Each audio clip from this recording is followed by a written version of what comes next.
Hello friends, तो कैसे आप सब। आई होप आप सब अच्छे होंगे। तो हम इस वीडियो में क्या देखने वाले हैं, हम इस वीडियो में देखने वाले हैं क्लास 6 से एनसीईआरटी और सब्जेक्ट है आपका साइंस विज्ञान। और चैप्टर का नाम क्या है, विद्युत तथा परिपथ, इलेक्ट्रिसिटी एंड सर्किट। ठीक है, काफ़ी इंपॉर्टेंट चैप्टर और काफ़ी अच्छा चैप्टर है।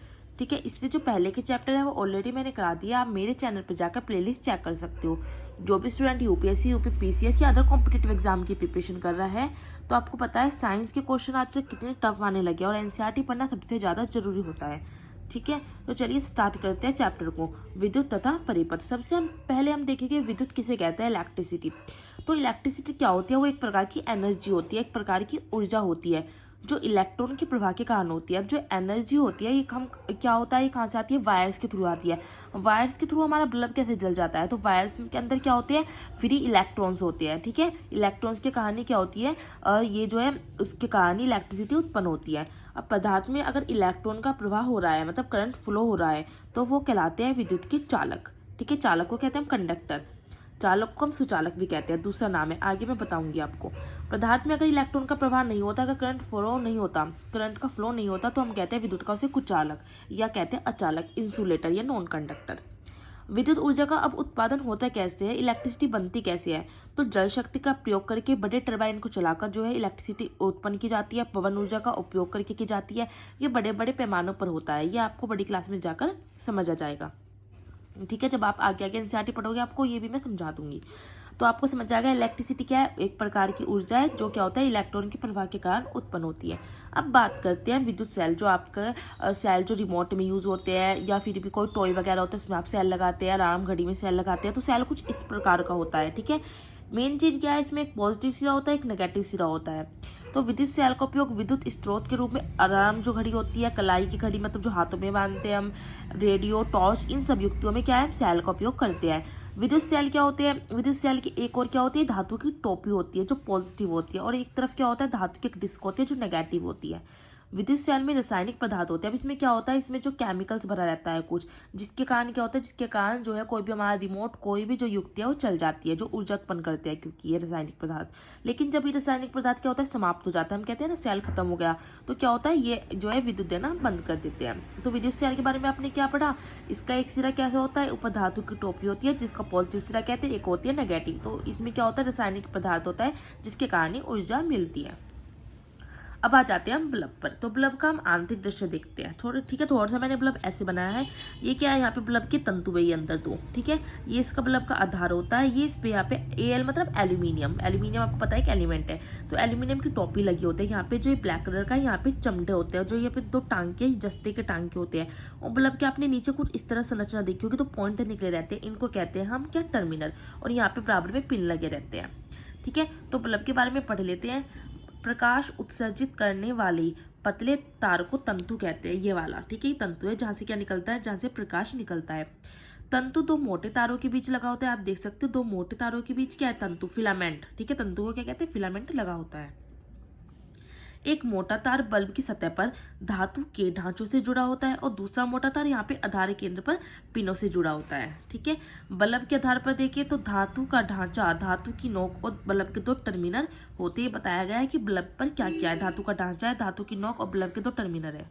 टर्मिनल एक दूसरे को न छुए, इस तरह से लगाया जाता है कि जो टर्मिनल है एक दूसरे को टच न करे, मतलब दो दो टर्मिनल होते हैं, दो टर्मिनल और कितने होते हैं, दो दो टर्मिनल। ठीक है, विद्युत परिपथ की हम बात करते हैं। तो ये आपका बल्ब का आंतरिक दृश्य कंप्लीट हो गया। आपने क्या देखा, प्रकाश उत्सर्जित करने वाले पतले तारों को हमने तंतु का है। तंतु दो मोटे तारों के बीच लगा हुआ है। एक मोटा तार बल्ब की सतह पर धातु के ढांचों से यहाँ पे जुड़ा होता है, दूसरा आधार पे जुड़ा होता है। बल्ब के आधार पर धातु का ढांचा है, धातु की नोक है, बल्ब के टर्मिनल भी है। ठीक है, तो ये कुछ इस तरह से बल्ब की संरचना है।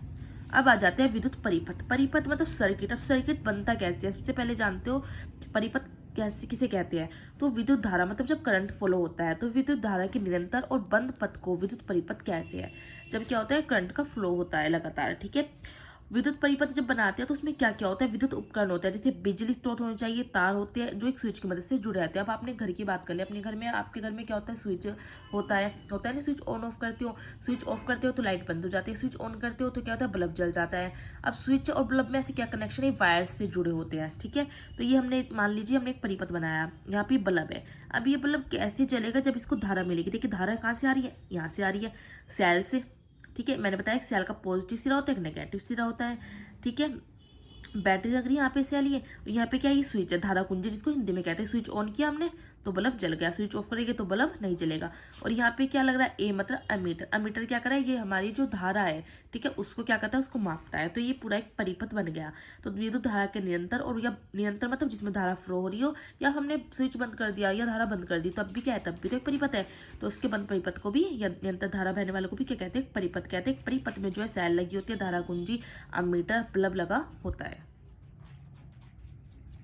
जाते हैं अब विद्युत स्विच में। ठीक है, तो स्विच क्या होता है, स्विच एक सलर युक्ति है जो विद्युत धारा के प्रवाह को क्या करती है, रोकती है, बंद करती है। जैसे हम स्विच ऑन कर देते हैं तो बल्ब जल जाता है, स्विच ऑफ करते हैं तो बल्ब बंद हो जाता है। ठीक है, अब आ जाता है विद्युत चालक और रोधक। इंपॉर्टेंट है, देखिए विद्युत चालक और रोधक किसको कहते हैं। विद्युत चालक वे पदार्थ जो अपने अंदर से क्या होते हैं, विद्युत धारा को प्रवाहित होने देते हैं। मतलब हम कह सकते हैं जिसमें क्या होता है, करंट का फ्लो होता है, वो विद्युत के चालक है। और इनको हम चालक या सुचालक कहते हैं। फॉर एग्जाम्पल कंडक्टर, इंग्लिश में कंडक्टर कहते हैं। अगर आपसे पूछे चालक किसे कहते हैं तो आप कहना जिसमें करंट फ्लो होता है। अगर आपसे कहीं सुचालक किसे कहते हैं तो आप कहोगे जिसमें करंट का फ्लो होता है। मानव शरीर, अगर मैं बिजली के स्विच में हाथ दे दूं वहां पर, तो क्या मुझे करंट नहीं रहेगा, लग जाएगा। तो मानव शरीर में भी करंट लग सकता है। तांबा, कोपर की तो लगाते हैं हम, जो वायर्स बनाते हैं, तो उनमें भी क्या होता है, करंट आ जाता है। लोहे में आदि जो धातु ऐसी मेटल्स होती है जिनमें क्या होता है, करंट फ्लो होता है, तो उसको कहते हैं चालक या सुचालक।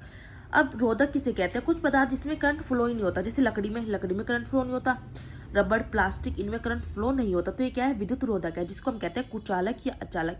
अचालक मतलब इंसुलेटर, कुचालक नॉन कंडक्टर।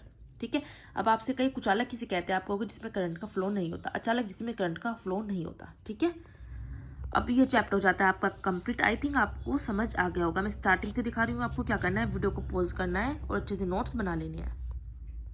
अब आपको स्टार्टिंग से देखना है, समझना है वीडियो में, और वीडियो को पॉज करना है और अपने नोट्स बनाते चलने हैं। ठीक है, जल्दी मैं 6th क्लास की एनसीईआरटी साइंस कंप्लीट करा दूंगी एंड फिर हम 7th पे आ जाएंगे। बट आपको जो है नोट्स बनाते ही रहना है, क्योंकि बिना नोट्स बनाए आपकी तैयारी नहीं हो पाएगी। और वीडियो अच्छी लगती है तो आपको क्या करना है, लाइक करना है, शेयर करना है मेरा चैनल फ्रेंड के साथ जो भी प्रिपरेशन कर रहे हैं। एंड आपको कमेंट्स करके मुझे ज़रूर बताना है, कमेंट्स ज़रूर क्या करूँ। ठीक है, उससे मुझे पता लगता है कि हाँ चलो सब देख रहे हैं तो उन्हें समझ आ रहा है।